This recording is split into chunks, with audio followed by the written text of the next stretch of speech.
નમસ્કાર વિદ્યાર્થી મિત્રો, ધોરણ 9 સ્વધ્યન પોથી ભાગ 1 ગુજરાતી પાઠ 3 પછી શામળિયોજી બોલ્યો. તો સૌપ્રથમ ચાલો આપણે જોઈએ. તો પહેલાં સૌપ્રથમ જે સર્જક કૃતિની ઝલક છે, ત્યારબાદ જોડકા જોડો છે. તો કે પ્રેમાનંદ સામે આવશે આખ્યાનકાર, પછી શામળોજી બોલ્યો એની સામે આવશે સુદામા ચરિતમાંથી, અને ત્રીજું છે રામગીરી, એમાં આવશે રાગ. પછીનું છે ખાલી જગ્યા છે શ્રી કૃષ્ણ અને સુદામા ખાલી જગ્યા ઋષિના આશ્રમમાં અભ્યાસ કરતા હતા, તો કે સાંદીપની આશ્રમમાં. પાંચમું છે કૃષ્ણ સુદામા ખાલી જગ્યાની ધૂન કરતા હતા, તો કે વેદ ધૂન કરતા હતા. પછી દારિદ્ર ખોવા દાસનું ખાલી જગ્યા સામે કરી, તો કે સૌમ દ્રષ્ટિ સામે કરી. સાતમું છે પછી શામળિયોજી બોલ્યો કાવ્યનું સાહિત્ય સ્વરૂપ ખાલી જગ્યા છે, તો કે આખ્યાન ખંડ છે. આઠમું છે ખાલી જગ્યા શરીર થાય ઘણું તેને સાંભળે રે, તો શીતળ જવાબ આવશે. પછી જે પ્રશ્નો છે, નવમો પ્રશ્ન છે પ્રેમાનંદના કોઈ પણ બે આખ્યાનોના નામ જણાવો, તો કે સુદામા ચરિત્ર, કુંવરબાઈનું મામેરું, પ્રેમાનંદના બે આખ્યાન છે. 10મું છે ગોરાણીએ શ્રીકૃષ્ણ સુદામાને કયું કામ સોંપ્યું, તો કે ગોરાણીએ શ્રીકૃષ્ણ સુદામાને લાકડા લાવવાનું કામ સોંપ્યું હતું. પછી શામળિયોજી બોલ્યો આખું કાવ્ય કોને સંવાદ રૂપે આગળ વધે છે, તો કે જવાબ છે પછી શામળિયોજી બોલ્યો કાવ્ય શ્રી કૃષ્ણ અને સુદામા વચ્ચે સંવાદ રૂપે આગળ વધે છે. 22મું શ્રી કૃષ્ણની નમ્રતા કયા વાક્યમાં દેખાય છે, તો કે તમો પાસ અમો વિધા શીખતા વાક્યમાં શ્રી કૃષ્ણની નમ્રતા દેખાઈ આવે છે. 13મું છે શ્રી કૃષ્ણ કઈ નગરીના રાજા હતા, તો જવાબ છે શ્રી કૃષ્ણ દ્વારિકા નગરીના રાજા હતા. પછીનું છે 3-4 વાક્યમાં જવાબ આપવાનો છે, તો કે જંગલમાં અચાનક શી આપત્તિ આવી, તો કે શ્રી કૃષ્ણ અને સુદામા જ્યારે જંગલમાં ગયા ત્યારે અચાનક મુશળધાર વરસાદ વરસવા લાગ્યો. તેમના શરીરને ઠંડીથી ધ્રુજવા લાગ્યા. નદીઓમાં પૂર આવ્યું, અંધકારમાં આગળ જવાનો કોઈ રસ્તો દેખાયો નહીં અને તેઓ જંગલમાં અટવાઈ ગયા. 15મું છે શ્રી કૃષ્ણ અને સુદામાના જીવન ઘડતરના તેમના ગુરુજીની ભૂમિકા શું હતી, તો કે શ્રી કૃષ્ણ અને સુદામાના જીવન ઘડતરમાં તેમના ગુરુજીએ ખૂબ કાળજી લીધી. આશ્રમમાં ભણતા દરેક શિષ્યની તેઓ સમાનતાથી રાખતા. શ્રી કૃષ્ણ દ્વારકાના રાજા હતા અને સુદામા એક ગરીબ બ્રાહ્મણ હોવા છતાં બંનેને સારી વિદ્યા આપી.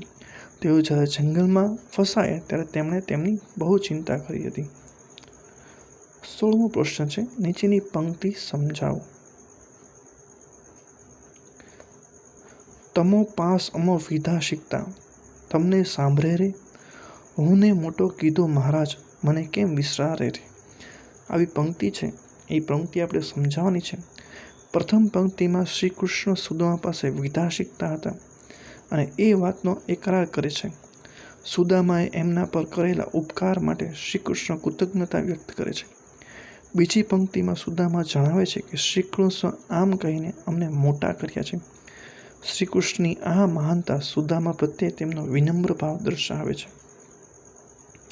17મું છે શ્રી કૃષ્ણ સુદામાનું વિદ્યાર્થી જીવન તમારા શબ્દમાં લખો, તો કે શ્રી કૃષ્ણ સુદામા સાંદીપની ઋષિના આશ્રમમાં સાથે ભણ્યા હતા. તેઓ 2 માસ સાથે રહ્યા, સાથે ભિક્ષા માંગી, સાથે લાકડા કાપ્યા. જ્યારે ગોરાણીએ જંગલમાં લાકડા કાપવા મોકલ્યા ત્યારે બંને લાકડાના 3 ભારા બનાવ્યા. અચાનક મુશળધાર વરસાદ વરસ્યો, તેમાં પણ તેઓ એકબીજા સાથે સાથ છોડ્યો નહીં.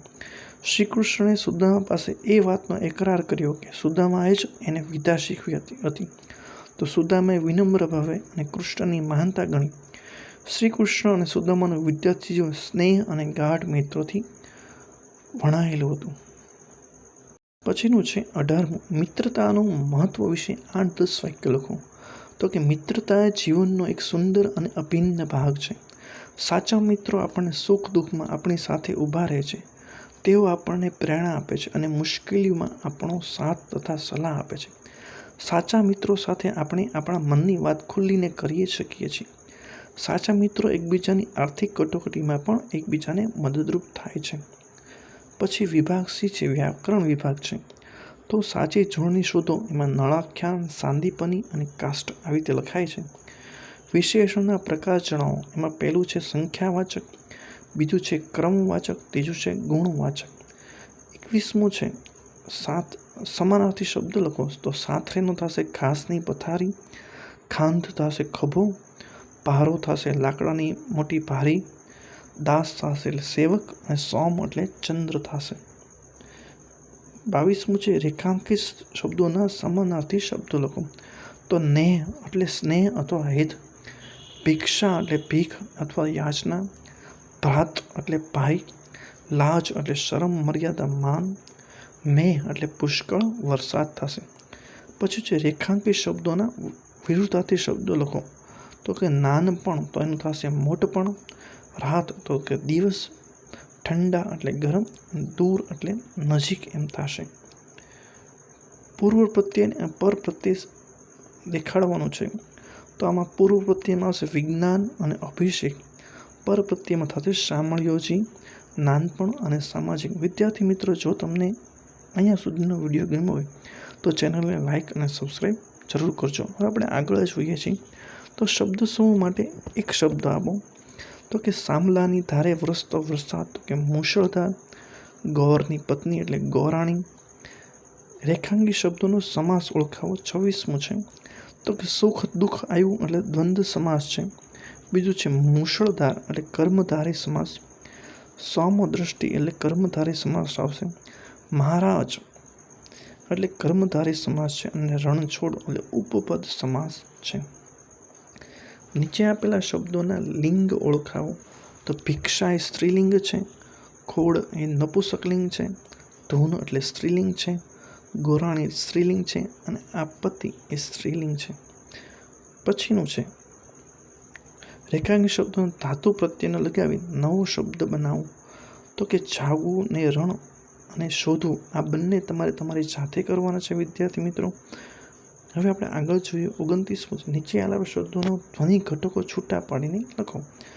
શામળિયો તો શ વત્તા આ વત્તા મ વત્તા અ વત્તા અળ વત્તા ઈ વત્તા ય વત્તા ઓ. સાંદીપની સ વત્તા આ વત્તા દ વત્તા ઈ વત્તા પ વત્તા અ વત્તા ન અને ઈ. રણછોડમાં આપણે આવી રીતે લખશું રણછોડને. આ ઉપરાંત દારિદ્ર છે, એમાં પણ આપણે આ રીતે લખી શકીએ છીએ.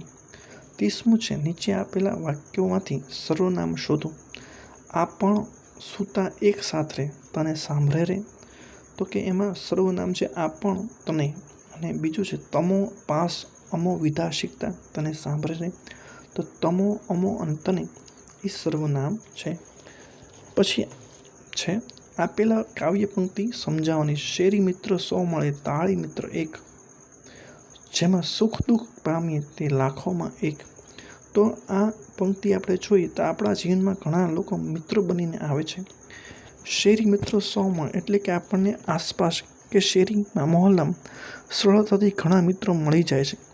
જ્યારે તાળી મિત્ર અનેકનો અર્થ છે કે સુખના સમયે આનંદ પ્રમોદની પળોમાં કે ઉજવણીના પ્રસંગમાં ખુશ થનારા, તાળીઓ પાડી આપનારા, સાથ આપવાવાળા અનેક મળશે. આવા મિત્રો સામાન્ય ફક્ત સારા સમયમાં જ મળશે. આ પંક્તિનો મુખ્ય ઉદ્દેશ્ય બીજા ભાગમાં છે કે જેમાં સુખ દુઃખ પામીએ તે લાખોમાં એક, જે સમજાવે છે કે જે આપણા સુખના સમયમાં ખુશ હોય તેમ આપણા દુઃખના સમયમાં પણ આપણી ઢાલ બનીને રહે તેવા મિત્ર અમૂલ્ય છે.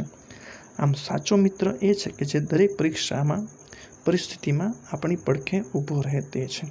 વિદ્યાર્થી મિત્રો, જો તમને અમારો વિડીયો ગમે તો ચેનલને લાઇક અને સબસ્ક્રાઈબ જરૂર કરજો.